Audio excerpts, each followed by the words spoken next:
This is Post Play, and today we will break down the recently concluded FIBA Olympic qualifying tournament. It's great to be back on the set. My name is Noel with Ali Peak and Don Aliado.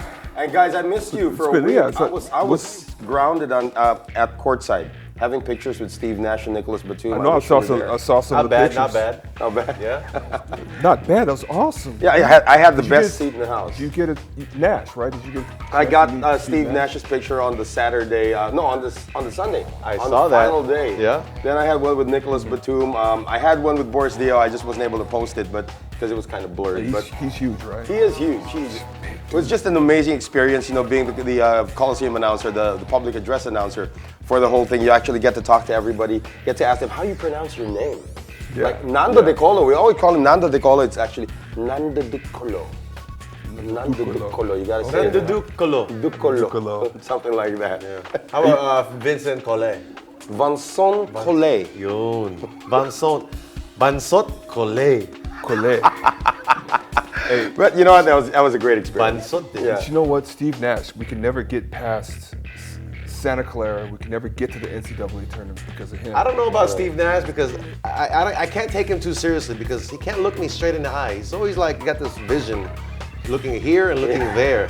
Dude, look at me straight, buddy. Even though the pictures were being taken, he was looking elsewhere. Yeah. What are you talking about? It's the way his eyes are positioned. He's looking here and he's looking here. Like, that was great. That's what made him great. Meeting though. Tony Parker, meeting guys like Corey Joseph. What was that like? What was it? Tony Parker didn't really talk much to us. It was more Boris Diaw, who reminded me a lot about you, actually. Really? Yeah, a little comical and a little, yeah? little off the edge type. Off the edge? Yeah. I'm a little reformed now, but okay. No, but you know what? I mean, I'm sure he's a ladies' man, right? I'm not quite sure about that, but he was looking for balut. He's probably Looking for He was gonna eat balut, and I told him to eat before the game against the Philippines. Of course, he didn't do that. What were you gonna say, Don? He's probably what? nothing. It doesn't matter. We're going to break it down, Sure folks. Of course, congratulations to France. They are going to Rio de Janeiro. They have joined Croatia and Serbia as the last three teams to actually make it through their Olympic qualifying. And of course, France had to defeat Canada on our home floor. A lot of people wish that Gilas Pilipinas should have been making it deep, probably in the semis into the finals, but that didn't happen for us, though. Well, you got to take a look at this team. This team has been together not in not such a long time. Yeah. So it's a process of maturation for these guys. It's experience also, and there's lots of things involved with the two games that we played here against France and New Zealand. So Yep. it was quite a tough schedule for us All away. right, guys, let's gauge it. All right, we all know that Gilas didn't really have that much time to prepare. They went through their normal process. You know, they went overseas. They had a selection process. In fact, they trimmed it down to 12 just days before the actual tournament. So, Ali, I'm going to start with you. Gauge that performance of Gilas. We went over 2 in that tournament. Yeah, I would like to know what the hell you have to say about the games. Well, all I'm going to say is this. I mean, at the end of the day, I'm still really proud of our Gilas Pilipinas team. There was a lot of hate that I read online, especially on Facebook. Certain people, I'm not going to mention their names, No, go had ahead, a lot mention to their say. names. No, I'm not going to mention their names this time. What a wuss. But they had a lot to say. You know, you can mention it. I'll mention it. But go ahead. But they had a lot to say about particular plays of the guards. And I just think that it's in bad taste. Look, they were out there. That was a team that was given to the people of the Philippines. They went out there, performed to the best of their capability. They just came up short, but it is still a good learning lesson for the years to come. How about you, Don? I just think that they have to go through this process. The team hasn't been together in a long time.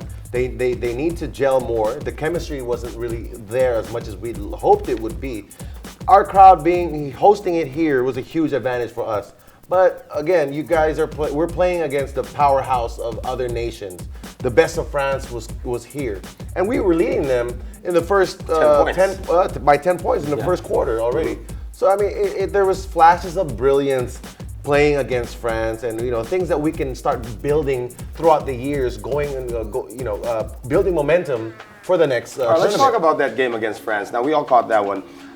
Against France, we started off, we were up by 10. We scored 30 points on France in the first quarter. That was like the next time a team scored 30 points in that tournament was France in the championship game. You see you see the team, the France, how they were calm and composed. They're like, okay, you guys scored 30 points in the first quarter, no problem.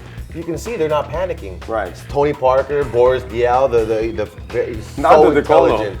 Nando De Colo was fantastic. in that Nando game. De Colo as well. You know, they started making their move in the third quarter. From the third quarter on, De Colo controlled the game. Right. Him, Boris Diaw making timely passes. Yeah. They didn't have too many one-on-ones in the ball game. Everything was just crisp and clear passes, which was really messed up our defense. But the Philippines was doing pretty well in that first half. What happened and what changed things, Ali? Oh gosh, I don't know. What changed things, Don? Go ahead, man. You're the expert here. No, I don't work out. the game Seriously, against the thing is, He I said, don't "Gosh, remember, man. I don't know." I mean, when did this happen? It happened like a week ago. This is I've been through hilarious. so much stuff right now, man. Go ahead, Don. Now, the thing is with the first quarter, Jeff Chan was shooting very, very well. Yeah. Andre Blatche was playing really inspired. I mean, he scored like 8 points. First in the possession quarter, of the yeah. ball game, he got a steal got and a steal and a dunk, dunk. right. So that really set us off, you know, in the first part.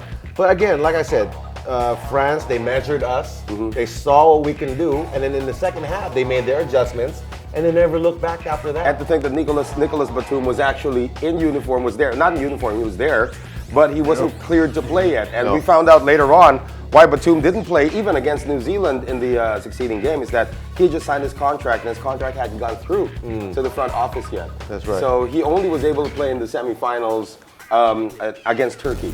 So France had to survive those De Colo is, you know, he's an MVP in the EuroLeague. Yeah, he and is. he's coming to the NBA as well. Can he do what he did to us in the NBA? I don't think so. Because he's playing against tougher defenders. He's playing against guys who are quicker, stronger, and faster than him. I mean, he has his basketball IQ is up there. He's a smart guy, but he won't have the same impact in the NBA as he does here against Gilas. All right, against France, we had a good start. Then the second quarter sort of got away from us. Third quarter, obviously, they started to dominate there. But and they went on to win the championship. So let's not take anything away from that. They went on to win the ticket to Rio. But against New Zealand, a lot of people were saying that Gilas has the edge here. In fact, looking at the odds coming into the game, New Zealand was a +9 against Gilas. But did you think they got off to a really good start? They didn't. Because I don't. They didn't. And that could be everything in a basketball game. Well, Philippines led once in that game, and that pretty much was all New Zealand. It was all New Zealand. They had their chances where they closed the gap a couple of times, especially in the fourth end quarter. part of the fourth quarter. But I mean, it's just a little too late. Right. I just think for the New Zealand game, the biggest factor there was rebounding. In the first quarter alone, first half alone, they had 11 offensive rebounds, and they just really towered it over them. They really, they beat him up on the boards. And that Isaac Fotu reminds you of Joakim Noah, right? Yeah, Fotu's really active. You know, he's really active around the basket, and he chips a lot on defense. So I like his game. The physicality is always that of the New Zealand teams and the Australian teams. You know that I don't know what it is. Every time you go up against, even when I was playing, every time you go up against these two countries, it's always very, very physical. It's as if they've brought the rugby game into the basketball game. I mean, at least that's my experience. So even more important for the Gilas to get off to a really good start, which they didn't do. Right. The players of France and the players of New Zealand, these guys are bigger, these guys are stronger, and they're faster than us. Our advantage was speed, and I don't think we really took advantage of that, as much as we have hoped to take advantage of that, because we can't compete with other countries. These guys are bigger than us. These guys are longer. You know what? The common denominator actually in the two losses by Gilas against France and against New Zealand were the guards actually ate up the defense of the Philippines. In the France game, it was Tony Parker and Nando De Colo. They were double figures. In the second half. In that game. In the second half, yeah. Because they were able to adjust. In the game against New Zealand, Ty Webster and Corey Webster actually had a pretty good start. They never slowed down. So define that. I mean, the guards killed us from the teams that were bigger than us. Again, these guys, the guards of New Zealand and France, they're taller than us. And you guys are playing, of course, France, one of the best. Number 5 in the world. Okay, number 5 in the world, but you got Tony Parker and De Colo. These guys are just amazing, and the experience that they have, and these guys are playing in the NBA and MVP in the EuroLeague. So right now, again, it's experience for us. We're getting all this experience, and we're going to use that next time. But I mean, with right now, Jason Castro says that he's gone bye-bye. Yeah, he's going to retire. So where does that go? And that's going to lead us to Ray Park, Grenadale, yeah. Terrence Grenadale. Romeo, Well, there's Paul Lee when he gets healthy. And there's also Kiefer Avena who's Yeah, going to be Kiefer stepping Avena, into the yeah. next. After graduating from the cadet pool, at least. Yeah, maybe that could be a maybe. It depends on his progress as well, and all the cadet guys. We'll see how that works. All right. Well, my next question is: was there something that the team could have done differently to change the outcome? Yes. Okay. I think that offensively, there was too much one-on-one. There's too much Blatche. too many one-on-one Yes, plays. yeah. There's That's not very enough. true. There's not enough ball movement, in my opinion. I think we could have used our speed more and drive and kick, which is the offensive talking text and what they're known for. You know, been deadly for the years. That's why Jeff Chan was able to get all those open looks. Yes. Yeah. So, and then you want to add anything to that? I was going to add, I mean, we saw how many times did we see Andre Blatche with the behind the back? He kind of got himself into trouble, Turnovers. which ended up in turnovers. We saw that a lot in both games. So, yeah. Defensively, what do you think? What do you think they could have done defensively, Ali? Well, What look. did you do to him? Tell us a little something about their defense. No, look. What I know, okay, New Zealand took advantage of the smaller guards. I mean, how many times do we see them post up the smaller guards? Right. Okay, this is something that the Gilas Pilipinas guards are going to have to really work on. Now, you know this, Don. I mean, in the States, the way a lot of these athletes train, the guards are strong. You know, when I was coming in college, and that was a long time ago, a lot of these guys that were 6'2", 6'3", 6'4", whatever, point guards, were able to bench like 250, 300 in pounds. short, yeah, they're very strong. The mentality has to change a little bit. And I mean, I'm not even talking about a skill set. Skill set, I think Philippines is up there with just about all the guards skills worldwide. But the physical strength ability. and physicality. That's a great point. So a lot of the things that that I've observed over the last about 5-6 years, and I've said it, I might get in trouble for saying it, and there's nothing, though, get me wrong, there's nothing wrong with the strength conditioning or the nutrition factors that come into this whole thing.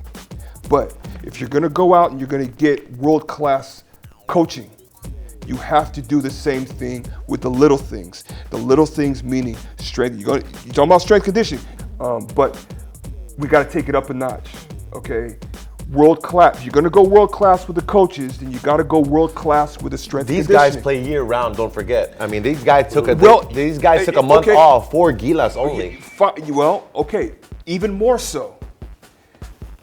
This thing, I believe, is being overlooked. You know, what kind of foods are these guys eating for the entire time that they're training? Even post-game, what are they doing to rejuvenate fat? Crispy pata. Sinigang. I've actually seen that too. But I mean, these no, really. In all seriousness, I mean, if it's not being looked after, maybe it should. One of the things that a lot of the strength conditioning coaches out here, physical therapists, will say is, can you please, if you're going to coach, Ali, if you're going to coach Don, please can you tell the younger kids to take care of their nutrition and watch their nutrition, because it runs hand in hand. It probably explains the reason why, maybe, perhaps, especially in the World Championships, why we ran out of gas. Okay, That makes sense. this is world class. It has everything. You're talking about France here. Okay, how many NBA players are on that team? 5. 5. They're world class. If you're gonna make adjustments, and I'm saying if they haven't made that already, it has to be. So you're saying that these are world-class athletes? Yes. And do we have world-class athletes? We're getting close. We're getting close. We're getting close. But I Look, like Japeth is a world-class if this is- athlete. Yeah. Look, He is athlete. an athlete, right? Yeah. Look, if Not the scholar, though. we can all agree. If we played France about 16, 17 years ago, where do you think we would be? We'd probably get by 50. Yeah. This is where Philippine basketball has come. I mean, we have a lot to be proud of. We're right there. We're on the cusp. We're knocking on that door of being, one of the best. We're already one of the best in Asia. Now it's time to take it up a notch. You know what the sad part's going to be also, and that's why we need to step it up. I honestly believe, Noel, it's not being taken seriously. No, you're absolutely right. You're has to absolutely be. right. And it's great that you say that. Might be an eye opener. Next year, however, there will be no FIBA FIBA Oceania is now a thing of the past. That means teams like Australia and New Zealand, and God knows who else is in that group, Are is gonna going to be be under Asia. Well, Yeah. even But more now so. there are going to be 2 slots in the Olympics for us. So that's usually, everybody's thinking, all right, that's Australia and China already. Now it's up to us to crash that party. Let's do it. Yeah.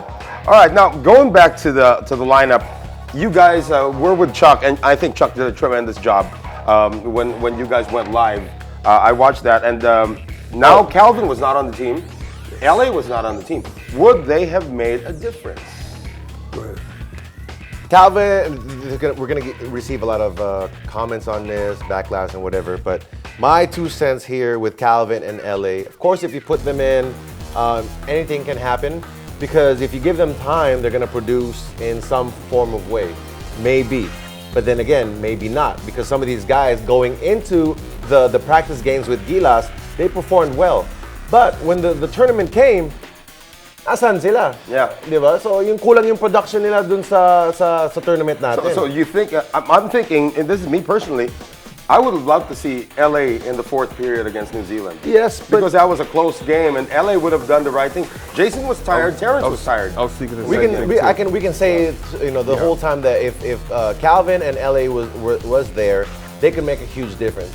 Yes, they can. They can probably make a huge difference, but we'll never know. Then again, they might not be able to make a huge fair difference. enough. So you cannot say that can they make a huge difference? Maybe given the playing time, maybe, and maybe not. There was a lot of talk about that. I mean, people were coming up to me saying, "Hey, do you think Calvin would have made a difference? Do you think LA would have made a difference?" And I mean, it's just such a hard question to answer, and it's a delicate question to answer. Right. Look, The probability, maybe. Yeah, I think the probability that they can make a difference, of course. Well, for me personally, I would have loved to see how Calvin would have matched up with Nando De Colo. I would have loved to see how Calvin would have matched up against Ty Webster. I mean, Calvin might have done enough to get into their head. Not completely, but might have done enough to at least derail them. From my inside sources, the leading up to the practice games, and especially the Iran game, really sealed the deal for Calvin. To seal his fate. His fate with the Gilas, because he underperformed there. And, they're, at that time, as a coach, what you're going to look for is are players that are performing well leading up to the tournament. And of course, and I'm not going to challenge. Ryan Reyes had 4 3-pointers in that game. I'm not going to challenge. I'm not here to challenge Gilas on decision. Oh, we're not doing that. Yeah, definitely. But I mean, they did a great job, and they got the players that are deserving to go in there by their performance leading into the tournament. You've experienced, both of you, we're still around when LA, obviously when LA was still there, and when Calvin came into the league as well. You know what they bring to the table. Did you miss that with this Gilas team? Not to take anything away. If they could field in 14 players, they would have fielded in 14 players. But did you miss that? I think, of course, a huge difference with FIBA Asia. But then now this FIBA world, you have France coming in there, and we really got exposed there. And Asia, we've come a long way to get into the Asia. Years ago, if we battled those guys, we would have gotten killed. Hey, we've been back-to-back silver medalists in the FIBA Asia. There you go, and it's like baby steps. What Coach Chot Reyes was talking about before, and the MVP group, their vision. It's baby steps. So in looking at it in hindsight, from where we started to where we are now, have we improved? That is the question. Yes. And yes, we have improved. Yeah, I think we definitely. have, We've made large strides in doing so. There's no question about that. All right, now looking at the Gilas games again. We're only talking about 2 games, of course. That's all we had. We were given 2 games. Then we were eliminated. Who, in your opinion, really made the difference? Who stepped up besides Andre Blatche? Andre got his normal numbers. All right. I think for one player for me that stood out was Troy Rosario. Oh, yeah. Troy Rosario was he's just remarkable. I think he really exceeded expectations of him, and it's just it keeps on getting better for him. He's such a great talent. They say he's going to be the next Ranadel. I said no, he's not going to be the next Ranadel. He's going to be the next Troy Rosario. Exactly. Ranadel he is in his own category, and then of course you got another superstar in Troy Rosario. Really improved himself. All right. Remember when we were practically talking about who you want to take out, we were actually unanimous, the 3 of us. Yeah. In not including Troy Rosario in the final 12. Yeah. He's making us eat our words right now, and rightfully so. I mean, we were wrong, and he's proven us wrong as well. But Troy Rosario, did you see this coming, Ali? Did you see him dislodging Japeth, dislodging Ranadel? You know what? I'm not surprised. I mean, the guy has the tools to. He's got so much potential, and in his athletic ability. Yeah. You know, how many tippings did we see? How many tippings did he miss? It could have made a difference, but the effort was there. The athletic ability, the aggressiveness, while he was out there, and at some point you saw him just kind of get comfortable in his comfort zone. And this is promising to see in the next, in the years to come with Troy Rosario. And the guy's what, 23, 24? 23, 24. He's got his whole career ahead of him. It's just exciting to watch. So he is 6'7". Remember I said like, he's that guy's not he's a legit 6'7". That guy's not 6. I'm like the same height as him, and I looked at him like, he's not 6'5". I'm like, wow, this guy's tall. I mean, him and he was Walla. listed as 6'6" in the draft, so I was going with that. But you're right, he does look like he maybe tall, put on an inch. The sneakers. Right? Yeah. Sneakers legit 6'7". Who else besides Troy Rosario struck you as somebody that was impressive? My vote actually went to Jeff Chan. Jeff Chan, he had some good threes against France, but the consistency part is what I always look for. To be the most consistent for me is Troy. Aside from that, Jumar had a good game against New Zealand. He did have a good game against New Zealand. He didn't get too much time in France game. Yeah. So again, the consistency part of the playing time really affects that. I just thought defensively. I think for the most part, Ryan Reyes did his part. I think also Jason Castro for the most part. Gabe Norwood. Let's talk about the guys who were surprised that didn't really. Yeah, who didn't really excel. I mean, there's a bunch of them actually, but again, it's hard to say about the team in 2 games. But that's all we got. I think Gilas, what they needed was extra points from these certain guys like Gabe Norwood. Gabe Norwood and Ray Parks, considering Gabe Norwood played most minutes throughout the whole time. And between him and Rob, they had 5 points together altogether. And the minutes that he was playing, they really needed him to score because the best defenders were on Jason Castro. Right. So in turn, the point production with Gabe, and throughout the years, Gabe has been scoring in double digits with all Gilas tournaments. That's right. Especially when he dunked over, what's that dude's name? Luis Scola. Luis Scola, man. I mean, he had a double-double, he gets double-doubles in international games, but unfortunately, here, we really needed him to get more production because the best defenders were on Jason Castro. All right, how about Terrence Romeo? Terrence Romeo. He had a good game against France. Yes, he did. It's a learning experience for Terrence. He's going to continue to grow. I think he just needs more exposure in international games. I think he needs to improve more on decision making. All right, the benching of Japeth Aguilar in the game against France, did that affect him in the game against New Zealand? Well, because leading into the games, he would I heard his focus wasn't there.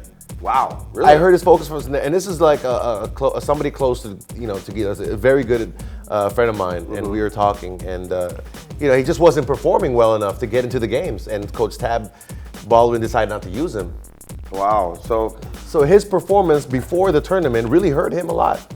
Well, yeah, he didn't really. He played 5 minutes, I think, against New Zealand. Because the trust of Coach Tab on him isn't there in terms of plays. Maybe. He's not remembering the plays properly. He's not doing the plays properly. Right. And execution in international games is very crucial. The stakes are much higher. All right, let's talk about Andre Blatche. Now, Andre Blatche averaged, double-double every game. He should. But we all know what happened after Gilas lost to New Zealand. He was on the next flight out. He didn't even join the team on the bus on the way back to the hotel. He was like virtual Houdini. I know he felt bad for losing against New Zealand because this was our chance to make it to the semifinals. We all have. I didn't even know he did that. We all have our. My question is, when did he book the ticket? I don't know, but he wasn't there. If he booked the ticket before the game ended, then son of a bitch. Right. The hell with you. But if he did that right after the game, and I guess we all have our own ways of dealing with that. But again, it's a team thing. That's bullshit. You look, I understand what you're saying. We all have our own ways of dealing with things, but not like that. You don't leave the team. No, you don't. Yeah, it's like going AWOL without a debriefing, right? Yeah. It's disrespectful. Very disrespectful. So you think he's done? I think he's done. Yeah. I think he's done. I don't think they're going to renew him. You know, especially with that. I mean, it shows disrespect to the management, to the players, and to the country. Right. So, because this is Gilas, and we're performing on a higher level. Stakes are higher here. In stark contrast, Sid and I were there in against in that last game that we had against New Zealand. We were at the back of the Mall of Asia Arena, and there were a lot of fans waiting for the Gilas team, as you know, as always. Mar Fajardo was already on the bus. He had gone down, went to all the fans, and had moments with them. After that, the whole team followed. Let me talk about that one incident, because you know, Filipino fans, Filipinos are different from Americans. Right. Yeah. And Americans, and of course European players as well. You know, people asking for autographs. Well, most of these guys, they like, no man, get out of here. I don't even have a picture with Tony Parker. You know, so some of these guys, the way they treat people and fans, they're not too friendly, and that's their right. You know, like LeBron James, you just can't go up to him. But Junmar, Pingris, Dale Campo, Like I said, these Jeff are- Chan, Terrence Romeo, they all went to the Of fans. course, these guys are different. These are Filipinos, and we're accustomed to that. Americans, they're not accustomed to that, especially Andre Blatche.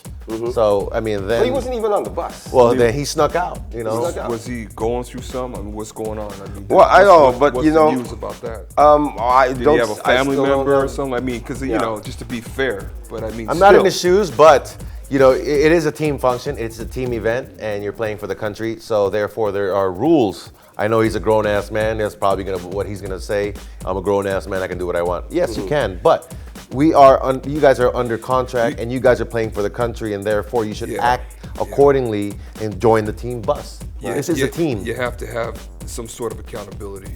You know, you can't just. You have to be responsible as a grown man. So can I surmise from your opinions of this incident that you find this disgusting? What do you think? I mean, if they, Oh, you think it's disgusting? Yeah, I mean, given the So fact, you're disgusted by Andre Blatche? By his actions. by his actions, not Yeah. by him. I mean, Yeah. I mean, as much as information that we have, For me, it leaves a bad taste. I found it to be disrespectful. Yeah. disrespectful, disgusting, pretty much the same thing. I mean, but I mean, we don't know what the hell's going on with it. But still, you have to explain yourself as to what your plans are, what you're doing. Hey, I gotta leave. I mean, there's so many ways to go about it in a more respectful manner. All right, now we have a couple of minutes left on the show. Gilas Pilipinas will bounce back. Coach Tab Baldwin has really taken full responsibility already for this, although we all know it's not really solely Coach Tab Baldwin's fault that we didn't make it, but there will be so many other opportunities. Of course, Jason Castro and Manny Del Campo have already said bye-bye to the Thanks, team. guys. Thank you. And thank you, Jason and definitely, Ranidel. Jason, you're definitely. still the best point guard in Asia, and Ranidel is the only man to have made it to all 4 Gilas versions, and so that's amazing. just an achievement Very amazing. in itself. So we wish Gilas well in the future endeavors. There have been so many changes in FIBA, the way the tournaments are going to be structured from here on in, and of course we will have that on post play. But the next time you join us, we'll be talking about the Governor's Cup. Oh, here we go. Here we go. The next time you join us, we'll be talking about all 12 teams and, of course, their plight in the upcoming Governor's Cup. We do have 4 Asian imports. That number might even grow. But be before we leave, Maybe this time you'll be able to watch the games, huh? Noel. But before we leave, we just want to send out a prayer, and our thoughts go out to the family of Gilbert Bulawan. Very young, at the age of 29, died of cardiac arrest, a member, of course, of the Blackwater Elite Squad. His number will be retired on Blackwater's first game on Saturday at the Mall of Asia Arena. So, again, our prayers go out. Yes. to Gone Gilbert. too soon, brother. We Gone lost too our soon. brother, yeah. So But you know what? do it. He Yeah. died. He died on the basketball court. He died. That's the way you want to go out. On right? the basketball court, Right. and I was just been so fortunate to be able to know him, and he's a Right. good guy. He's a good, very fierce competitor. Right, and they will not retire his number on Blackwater's very first game. So that will do it for us here on Post Play. Do join us again next time when we talk about the PBA Governor's Cup, and we will be with you all season long. On behalf of Don Aliado and Ali Peak, my name is Noel Zarte. We will see you soon.